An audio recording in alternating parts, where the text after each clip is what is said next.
My guest today is Sabine Gedeon, who is a founder of Gedeon Enterprises. She has a graduate degree in organizational leadership and is certified as both a life and leadership coach. Sabine has over a decade of experience in various HR disciplines and is highly skilled in getting to the root of issues and creating solutions to support growth and transformation in both personal and professional development.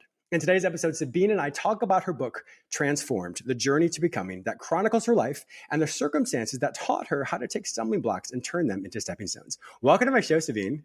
Thank you, James. I'm so excited to be here. When you hear that, the intro that I just read, how does that feel for you? Listen, I'm always like, oh my gosh, she's so amazing. I want to meet her. Definitely. I love it. Yeah, when you hear yourself being talked about that way, it's always interesting. Yes, it really is. You know, I was telling you in the pre-call that it is interesting because when you know your life, you know everything you've experienced, the heartaches, the pain, the triumph, all of that, and to hear your quote life summed up in, a 20-second read, it is quite interesting. So congratulations on everything you've accomplished. I was so honored when I heard about you and that you wanted to be a guest on my show today. And I was like, wow, she has so much to teach us today. Thank you. I appreciate it. Yeah, of course. Now, so when you started, okay, so your life was different, meaning the polished person I see today was not the person that grew up. Can you give us a little bit about that? Because I don't want to focus so much on that, but I want to focus on who you are today and what you've overcome. So give us a little bit of a snapshot of how it was for you when you were a little girl. Yeah, and that's a really great question and, segue into this because oftentimes we see people or we hear about people when they're on their mountaintop, not realizing or not understanding the valleys and the scraped knees and, all of the stuff that like it took for them to get to that place. So I'm actually an immigrant from Haiti, third world country, came here at the age of 4. With my father, and I grew up in Connecticut. And so, typical immigrant family, father worked like 3 jobs, mom, worked as well. And so oftentimes my time was spent in the hands, if you will, of like family members, just because, my parents were working to kind of figure things out and bring my other siblings. And during those periods and during that time, I experienced sexual abuse from, family and all types of other abuse in addition to stuff that was happening in the house. So it was very much so a survival type environment. My saving grace, if you will, was that I was really good in school. And so I got to, get mentors or, be part of programs that allowed me to stay out of the house as much as possible to, not endure some of the stuff that I was enduring. And so moving through life at my adolescence, first one to go to college, was doing all the stuff because, my thing was, I can't wait to get out of this house, just because of the, the challenges that we had experienced there. And so I get to this place where I graduate, got a job, first one to get a corporate job, and things are working, or on the outside at least, things are looking good. But all of those seeds of abuse, in all manners, like they grew up with me as well. And it got to a point where I was about 25 and depressed, suicidal, like to the point that I planned my exit. And so outwardly, right, again, had a job, had a car, had all the things, but inside I was dying or pretty much dead, if you will, until I had an encounter the night before my quote unquote last day, or what would have been my last day. And that's what shifted my life, started to shift things for me and how I saw myself, what I believed, gave me purpose, gave me a reason to be here. And that's how you're able to read that intro today. Yes. Congratulations. That's beautiful. Thank you so much for sharing that with us. I'm just truly touched to hear that story. It's a beautiful story. And obviously healing as we work through things, there's instantaneous healing, but then there's also stuff that can come up in our mind or situations that happen. And so it's the ability to recognize I'm being triggered. And then from that trigger, then I'm going to take actionable steps to move beyond that. And I think that's one of the things you teach as well, is when it comes to transformation and to personal growth and development, is you can stay where you are, or if you don't like how you feel, these are the things that you can do to change your life. So as I always like to tell people, we are all self-made. And so success is not something that's given. Success, as we know, is earned. So it's just like a bank account. You can only take out what you put in. And sometimes people try and overdraft that or overdraw that, but they don't realize that it's the hard work and dedication in order to get to where the level they want to be. Yeah, absolutely. And it's a lifelong pursuit, right? That day where I was just like, okay, God, give me a reason to stay. Give me a reason to even believe that you're real. And I set out on, finding my purpose. That was 14 years ago now. I'm still on that path. I'm still on that journey. Yes. And, I've learned throughout this process that purpose is not this like one time, oh, I found this thing and here I am. But it's part of the journey. Along the way, you are operating in purpose. And so, a lot of the things that have allowed me to move forward, move past, heal, even when I'm triggered by the things of the past, is sharing my story. So writing the book was one of those moments where I thought, I had healed from a lot of that stuff. But, in the process of writing the book, in the process of putting, pen to paper, letters on a Word document, that was the healing, that some of those deep wounds and those deep seeds, if you will, it gave me the opportunity to release those. And so my focus now is really on helping people in any type of transition in life. We go through change and transition all the time. It's still transformative, but from individuals, whether it's a good change or a transition, right? Last year, 2020, we all experienced a year of changes. Whether we wanted to or not.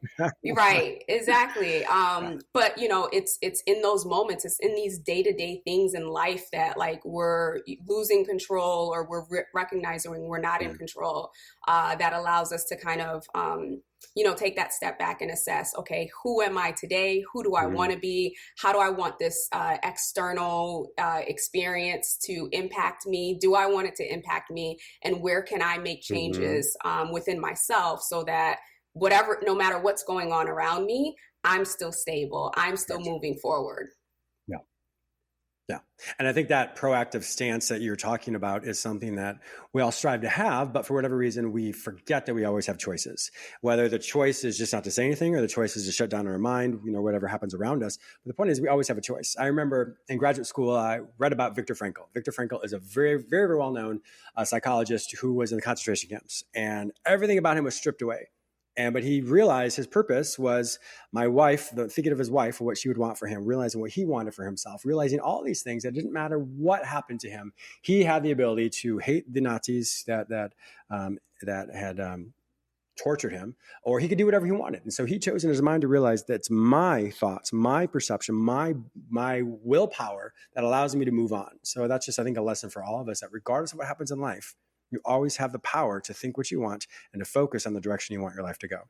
Yes, his testimony is amazing. Like to be in that type of, situation and seeing himself as a professor, sharing his story, just seeing it, like the power of the mind is it's just amazing. It really is. What was it for you that said, I want to write this book, Transform the Journey to Becoming? What happened in your life? Funny story. I did not want to write this book. After spending about 13 and a half years in corporate America, and I left, I became a corporate dropout to start my own practice as a coach and a consultant. I started to write a book around what that process is like to leave corporate to start your own business. I did not realize that, all of the mental, the emotional, all of the crap that was going to come up when I made that shift, and, learning that, okay, this is part of the process. So I started to write a book that was to help, people who are looking to make that leap. As I got through like the intro and like all the outline, I realized, or I heard, this is how I felt. I heard, you need to write the other book. And I was just like, well, what other book? I don't have another book in me. And it was just like, well, you need to write your story. Yeah. And, with a little bit of hesitation, I was like, okay, I'll do this thing. I went on a fast. I typically do quarterly no food fast. And it's really just for cleansing mentally, emotionally, spiritually, everything. Sure. And it took me about 10 days to write the book, at least the first draft. And it was Wow. literally me writing a chapter, crying, bawling my eyes out, spending the next That, day completely depleted, and then yeah, coming back and sitting yeah, down and writing the next chapter. And it was a yeah. very freeing process and grueling process, to say the least. So I'm not the Yes, I bet. typical. I always say it for authors because I know it's not an easy thing to do. And if you gave me 10 days, again, I probably wouldn't be able to push out another book. But I do believe Yes, that in this particular yeah. instance, it was just me being obedient, and also me just being in a space where, one, I Mhm. wasn't thinking about food, I wasn't going anywhere, I had no plans. So it made it was okay that I spent 10 days just focused on writing the Yeah. book. Wow, that's amazing. Now, is the book more of a memoir? Is it a workbook? What kind of book is it? It is more of a memoir. I mean, I did, incorporate to the extent that I could, like some bits and pieces to help other people if they were in, if they Hmm. saw themselves in different spaces in that. I actually, to Hmm. be quite honest with you, James, when I wrote the book, I didn't think I'd actually publish it. It was just more of a, oh, okay, I Oh, got to do really? this to release. So when Cool. I hit that publish Yeah. button, it was real. It was real on so many different levels because, one, it was me bearing my soul. There are things that I share in my book that I hadn't even shared with family members or even spoken out loud in 30 Mm. years. So the thought of what are people going to think, the shame, the guilt, all of that stuff, came up for me. And that's because I was so used to wearing the mask of everything's okay, I've got it all Yeah. together, like I'm ambitious and da da da da. Hmm. And so to now bring people inside to, okay, this is what really was happening, or this is what's been happening. So again, when you see that mountain experience or that mountain version of Sabine, Yeah. just know there's plenty of valley and dirt and ditch attached to it. Yes. Yes, I am very much familiar with that. So, sometimes, and Sabine, I love your story. This is fantastic. Makes me smile quite a bit. And I'm also thinking, so many times when we have struggles, things that happen in life that people know about or don't know about, we bring in what we call emotional baggage. So emotional baggage is what most people think. It's just the events that happened. But that's not actually not what we're bringing in. We're bringing in our perception of the events that happen. So if someone says, I'm this or I'm that, well, that's an identity that a person has taken on based on an event, but an event is simply an event. It doesn't define us unless we want it to define us. So any of my listeners or viewers right now who are hearing this, as you're hearing Sabine's story as well, is ask yourself, am I bringing in emotional baggage or baggage in general? And why have I just assigned it to say that's who I am? It's simply an event. So when you can strip away the emotions that go along with an event and look at your life like a jigsaw puzzle, every event is like a jigsaw puzzle piece, and every jigsaw puzzle piece that moves together creates who you are today. And so that picture gets bigger and bigger and bigger as the older we get and the more life happens. So if we take an event and say, oh, this is horrible, horrible, horrible, which it was, I would never minimize that. But when we put it together and you look at yourself, not so shabby. You could have an on-air read just like it did for Sabine. So Sabine's story is just the same way in the sense of everything she went through, as painful as it is, doesn't define her. She doesn't use it as an emotional crutch or as an emotional baggage. It just simply is part of who she is or part of what has happened to her to create the beautiful picture of this woman that I'm speaking with today. Oh, thank you for that. And that is such a powerful statement and a powerful way to put it. I share this story Mm-hmm. now, through the book and also through other means, really because I want to help give people hope that no matter where you are today, it's just a chapter. It's really just a chapter in life. Mm-hmm. And that doesn't mean to minimize what you're experiencing, but it's not the end. And the way that I look at it is, as long as I wake up every day, that means, okay, I have another chance, right? To add another page or Mm-hmm. another couple Yeah. pages to, the story of my life. So hopefully that gives, the Yes. listeners some hope that no matter where they are, it's just Yes. a period of time. Even though it doesn't feel like it, Yes. it's just a blimp in time. Yes, I always like to start my day thinking it's like a movie, and so sometimes I'm a little melodramatic, allegedly. I'm just kidding. But when you start your day thinking, okay, what kind of movie is this going to be? What kind of movie do I want it to be? Is it a suspenseful movie? Is it a rom-com? Is this a dramatic movie? Whatever it is, but in every situation you're in, when you think of it in that respect, you are then the director of your life. And you're the one who determines how that situation or how that day is going to play out. So when people look for opportunities, they find opportunities. When people are thinking, I don't want my life to ever be like this, or this is so boring, what's wrong? I would really challenge or just suggest that people create their own movie in the sense of what opportunities you want. How can you spice up your life in a healthy way to make your life move towards another level? So just like you said, every day is a 24-hour reset. Love that. And to piggyback off of that is to make your own movie, if you will, based on the choices you make so that you're the director of the movie and that 24 hours becomes the best day ever. And then the day beyond that is the best day ever, the healthiest day ever, rather, I should say it that way. And so it's for me, that's really what I do is think of it that way. So like I said, a little melodramatic, allegedly, but that is how I roll out my day. I love it.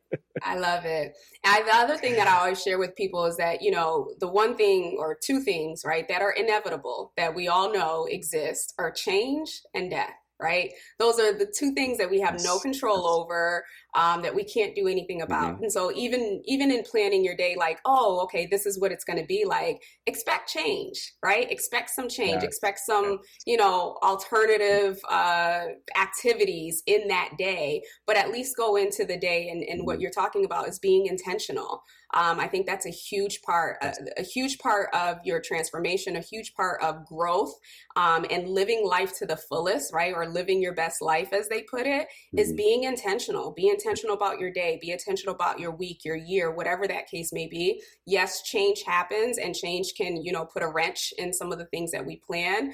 But the intentionality will help you, push through in spite of the setback or in spite of the obstacle that comes your way. Yeah. And that's so true. And I'm also thinking, and I love you and I piggyback on each other here. What I also love is even in that moment when change does happen or the life throws us a wrench, is you just simply ask yourself, what am I learning about myself right now? What's coming up in my life right now? So I'm so annoyed that this happened, but do I typically respond with annoyance? And if I do, why did I choose to do that? Most people don't realize that all emotions come from our thoughts. And so if we have template thoughts that we think over and over and over again, well, we've created an automatic annoyance that goes along with that thought. So if you don't like how you feel, you want to do something different, just simply ask yourself, what am I learning about myself right now in this moment that I don't like? Or what am I learning about myself in the moment that I do like? I can laugh. I have a really good sense of humor, or I'm this or I'm that. And it's a really good time to take a snapshot of your life or of that moment to see what's coming up. Because if it's something you want to work on or you're proud of, congratulate yourself. If it's something that you like to do better in, be aware of that and be mindful of that as you make your changes. Yeah. As you're talking, I was thinking about, triggers, as you had mentioned before.